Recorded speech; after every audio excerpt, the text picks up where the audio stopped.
बड़ी इंटरेस्टिंग घटनाएं हो रही हैं और एक चीज पर हम सबको ध्यान देना चाहिए। और इंटरेस्टिंग घटनाएं अमेरिका में हो रही हैं, जहां पर पूरी दुनिया के लीडर्स इकट्ठे हुए हैं और अपनी अपनी बारी पर अपने मुल्क की बात रखी है उन्होंने यूनाइटेड नेशंस जनरल असेंबली के अंदर।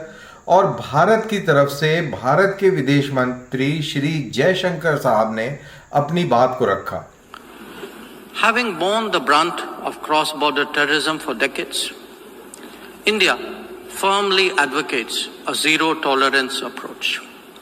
In our view, there is no justification for any act of terrorism, regardless of motivation, and no rhetoric, however sanctimonious, can ever cover up bloodstains. The United Nations responds to terrorism by sanctioning its perpetrators, those who politicize the UNSC 1267 sanctions regime, sometimes even to the extent of defending proclaimed terrorists. They do so at their own peril. Believe me, they advance neither their own interests nor indeed their reputation. Jaishankar साहब की बात से पहले नवाज शरीफ ने अपनी बात रखी, शहबाज शरीफ ने अपनी बात रखी, पाकिस्तान के प्रधानमंत्री हैं। और बहुत सारे लोगों को बहुत सारी उम्मीदें थी जयशंकर की तरफ से, और वो उम्मीदें जनरली वो क्रिकेट मैच टाइप थी कि अब उसने बैटिंग कर ली है, अब तुम्हारी बैटिंग आ गई है, तो अब तुम कितना मुंह तोड़ उनको जवाब देते हो। लेकिन इन सब की उम्मीदों पर पानी फिर गया और जयशंकर साहब ने कोई भी ऐसी बात नहीं करी जिसकी वो इच्छा कर रहे थे या जिसकी वो उम्मीद कर रहे थे। और ये उम्मीद भारत में कम पाकिस्तान में ज़्यादा थी। पाकिस्तान को लगता है कि जब भी कभी उनका प्राइम मिनिस्टर कुछ इस तरीके की बात करता है उल्टी सीधी बेर सिर पैर की, तो भारत उसके अंदर कूद जाएगा और भारत भी उन्हीं के साथ उन्हीं के लेवल पर आकर और कीचड़ में गुत्थम गुत्था हो जाएगा। लेकिन जयशंकर साहब ने बिल्कुल ऐसा मौका नहीं दिया। और it is not only Jaishankar, आप कभी भी पुराने किसी प्रधानमंत्री का या किसी भी नुमाइंदे का स्पीच उठाकर देख लें, वो कभी भी यूनाइटेड नेशंस में आपस की बातें नहीं करता। अपने नेबर्स के साथ क्या चल रहा है उसको वो रीजनल बायलैटरल ही रखता है। जब इंडिया का कोई लीडर इंटरनेशनल फोरम में वर्ल्ड बॉडी के अंदर, खासतौर से जब यूनाइटेड नेशंस की बात करी जाए, तो वहां पर वो ग्लोबल बातें करता है और दुनिया को ये बताता है भारत हमेशा कि वो दुनिया के किस तरीके से काम आ सकता है। और यही चीज जयशंकर ने करी। जयशंकर ने दुनिया को ये बताया कि हम दुनिया के काम कैसे आए हैं और हम कैसे आ सकते हैं। वो रीजनल तू मैं में नहीं फंसे, और कभी पहले भी मोदी साहब ने भी भाषण दिए, वो भी कभी नहीं फंसे, कोई भी नहीं फंसा।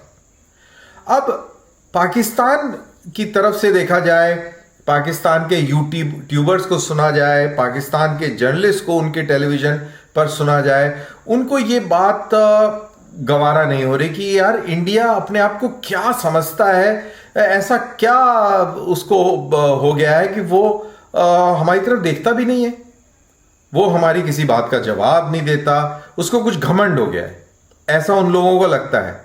लेकिन दरअसल ऐसा नहीं है। भारत को कोई घमंड नहीं हुआ। भारत दुनिया की 5वीं अर्थव्यवस्था बन गई है और भारत के अंदर जो विकास दर है मेरे ख्याल से 7% पर है।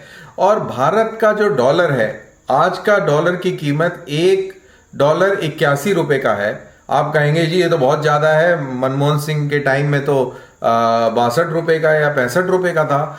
तो आज की हालात देखा जाए तो दुनिया के अंदर इन्फ्लेशन बहुत बुरी तरह बढ़ चुका है और इंडिया ने ये पूरा इन्फ्लेशन काबू सिर्फ इस वजह से कर रखा है कि इसकी अर्थव्यवस्था अच्छी है, फॉरेन रिजर्व्स बहुत स्ट्रांग है। तो इस डाउनस्लाइड को भारत पकड़े हुए है।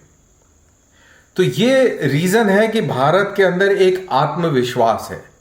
अब पाकिस्तान की अगर बात करें तो उन सबको लगता है कि यार श्रीलंका का बुरा हाल हो गया, नेपाल भूटान किसी गिनती में नहीं है, म्यांमार अच्छा है बुरा है उससे हमें कोई मतलब नहीं है, बांग्लादेश हाँ थोड़ी बहुत तरक्की कर रहा है लेकिन वहां भी हालात अच्छे नहीं है, श्रीलंका पूरी तरह डूब गया, मालदीव्स के अंदर भी परेशानियां हैं, अफगानिस्तान तो डूबा ही हुआ है, और उधर ईरान में भी तकलीफें दूसरे किस्म की हो गई हैं, और पाकिस्तान एक्चुअल में पानी में डूबा हुआ है। पैसा बहुत कमज़ोर हो गया है उनका, वहाँ पर करप्शन बहुत ज़ोर शोर से है, वहाँ पर पॉलिटिक्स एक अलग ही लेवल पर चल रही है, वहाँ पे पाकिस्तान की मिलिट्री और इस्टेब्लिशमेंट कमज़ोर होती दिख रही है, और आतंकवादी संगठन अभी भी वो दम रखते हैं कि पूरी दुनिया को परेशान कर सकें, और भारत को भी। तो जब वो इस तरीके से जब भारत को देखते हैं तो उनको बड़ी तकलीफ हो जाती है। उनको लगता है कि यार ये आगे निकल गया, हम इसको कैसे पकड़ पाएंगे। और उनकी जो छाती पीटने की जो कार्रवाई है वो बड़ी सोफेस्टिकेटेड तरीके से आपको पाकिस्तानी यूट्यूबर्स के जरिए मिल जाएगी। और मैं जिन लोगों को फॉलो करता हूं, मेरे को वो सब देख देख कर बहुत बहुत मजा आता है। पहले आप भी उस चीज का थोड़ा मजा ले ही लीजिए। दूसरी तरफ जो इंपॉर्टेंट चीज आपसे डिस्कस करनी है दोस्तों, वो है कि आप अगर देखें कि इंडियन जो फॉरेन मिनिस्टर है डॉक्टर जयशंकर, उन्होंने पाकिस्तान का जिक्र तक नहीं किया अपनी यूएन स्पीच के अंदर। अपने ऊपर एतबार नहीं है, और हम भी जानते हैं कि हम कितने पानी में हैं। अब आते हैं एक आखिरी मुल्क की तरफ, यानी पूरे साउथ एशिया में अगर हम देखें तो कोई एक मुल्क जो तरक्की करता हुआ हमें नज़र आ रहा है वो है इंडिया, और ऐसी तेज़ रफ्तारी से भाग रहा है कि लगता है कि यहाँ पे जो बाकी मुल्कों को फेस करना पड़ा है वो क्यों नहीं फेस करना पड़ा भारत को। देखिए, ये एक स्टडी होना चाहिए, इसकी पूरा एक ये केस स्टडी है। अगर कोई मुल्क इस रीजन का, चले हम दुनिया को नहीं कहते, हम कहते हैं कम से कम ये जो कंट्रीज़ हैं वो अगर ऊपर जाना चाहते हैं, तरक्की करना चाहते हैं और मुश्किल हालात से निकलना चाहते हैं, तो क्या उनको ये केस स्टडी नहीं करनी चाहिए कि पूरे साउथ एशिया में एक ही कंट्री है इस वक्त जो कमाल की तरक्की करता हुआ नज़र आ रही है, यानी दुनिया की 5th लार्जेस्ट इकोनॉमी भी बन गया, और जीडीपी ग्रोथ और ट्रेड की हम बात करें, हम एक्सपोर्ट्स की बात कर लें, इंपोर्ट्स की बात कर लें, मतलब किसी भी शोबे की तरक्की की बात कर लें। तो कैसा लगा आपको इन लोगों के रिएक्शंस को देखकर, जो कि इंडिया की प्रोग्रेस, जयशंकर की स्पीच को लेकर जिस तरीके से इन्होंने अपने ही अंदाज में कूल दिखाते हुए अपनी छाती पीटी। तो ये हमारे जैसे लोगों को ये सब देख के बहुत मज़ा आता है। आप कहेंगे यार आप छोटी छोटी बातों में मज़ा लेते हैं, लेकिन जी हाँ, बिल्कुल छोटी बातों में जो मज़ा लेने का जो मज़ा है वो शायद उन बड़ी बातों को लेकर नहीं है। तो भाई हम तो बहरहाल जरूर मजा लेते हैं और हमें बहुत मजा भी आता है। तो इंडिया स्ट्रांग है, इंडिया मजबूत है, और जयशंकर साहब आपको बहुत ज़्यादा पावर, और भी ज़्यादा पावर, जिस तरीके से आपने वहाँ पर उनकी मीडिया को एड्रेस किया, आपने डायस्पोरा से जब बात करी तो आपने F-16 की बात उठाकर आपने बिल्कुल दिल खुश कर दिया जब आपने ये कहा कि भाई F-16 आतंकवाद के खिलाफ इस्तेमाल होंगे। तो वो कहते हैं कि आप किसको बेवकूफ़ बना रहे हैं, सबको मालूम है F-16 कहाँ तैनात हैं और वो कहाँ इस्तेमाल होंगे। फिर ये भी वो कहते हैं कि भाई आप खुद ही देख लीजिए कि आपने पाकिस्तान को कितनी मदद करी, आपको उसका क्या फ़ायदा हुआ, आप खुद ही आकलन कर लीजिए। और कह रहे थे कि अगर मुझे मौका मिलेगा तो मैं ये बात ज़रूर कहूँगा।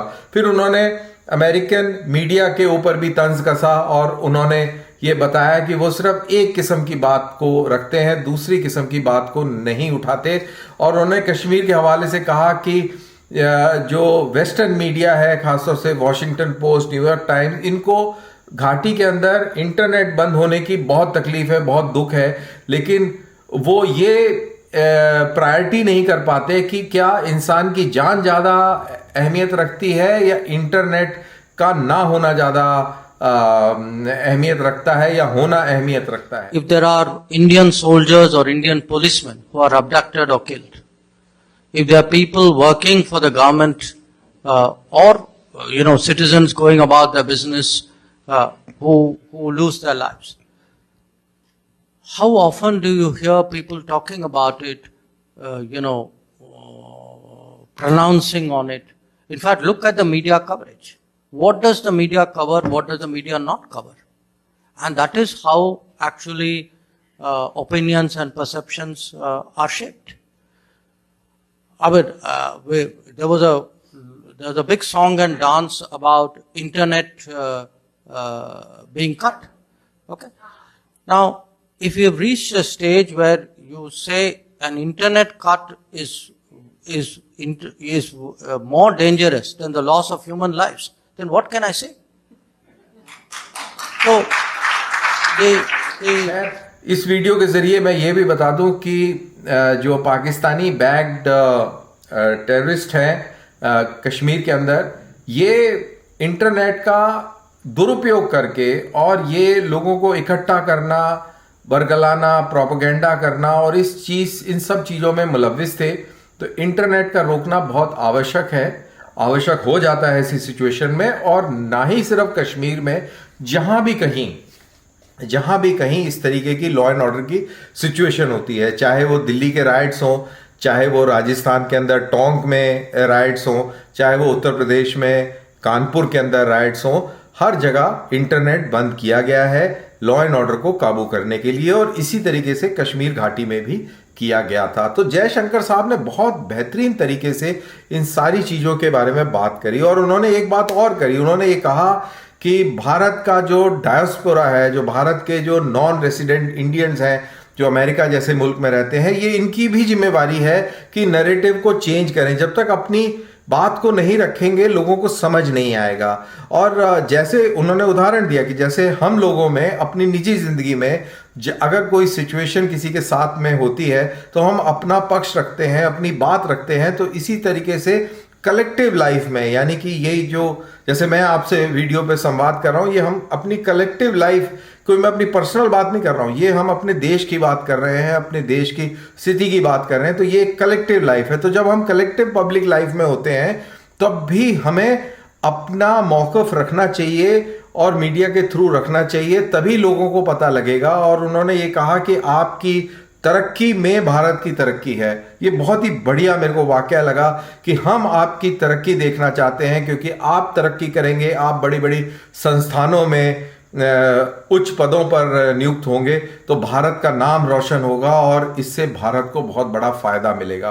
तो मेरे ख्याल से जयशंकर साहब की नपी तुली बातें और संतुलित विचार जो हैं, इससे भारत की छवि के ऊपर बहुत अच्छा असर पड़ेगा। अब पाकिस्तानी जितना भी जलना चाहें भाई जलते रहिए, आपका कोई इलाज नहीं है, क्योंकि जब तक आप अपने मर्ज को नहीं पहचानेंगे आपका कोई इलाज नहीं कर पाएगा।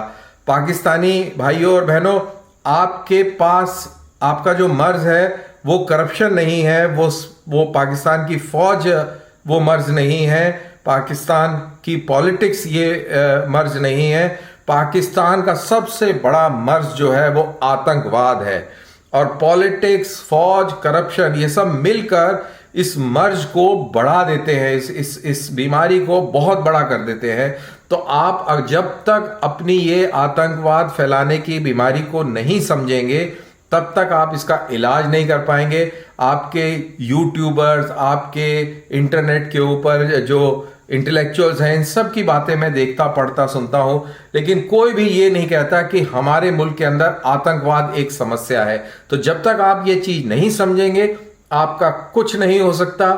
और ये भी याद रहे कि दीमक इतनी ज्यादा लग चुकी है दरवाजे में कि दरवाजा और वो चौखट पूरी बदली करनी पड़ेगी, नया दरवाजा और नया चौखट लगाना पड़ेगा। इसके अंदर पैच वर्क से, दवाई छिड़कने से काम नहीं चलेगा।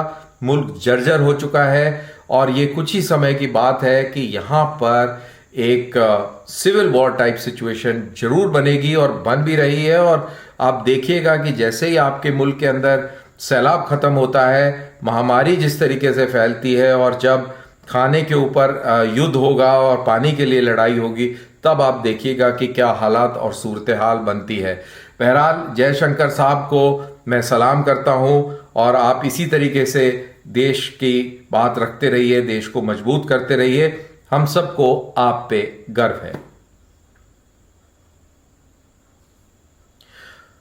तो इसी के साथ मेरा ये वीडियो यहां पर समाप्त होता है। आपको अच्छा लगा तो आप प्लीज लाइक कीजिए, मेरे चैनल को सब्सक्राइब जरूर कीजिए, और हाँ, मित्रों में इसको शेयर कीजिए और लोगों को बोलिए कि कर्नल साहब का चैनल जरूर देखा करें। तो अगले वीडियो का प्लीज इंतजार कीजिए। तब तक मुझे दीजिए इजाजत। जय हिंद।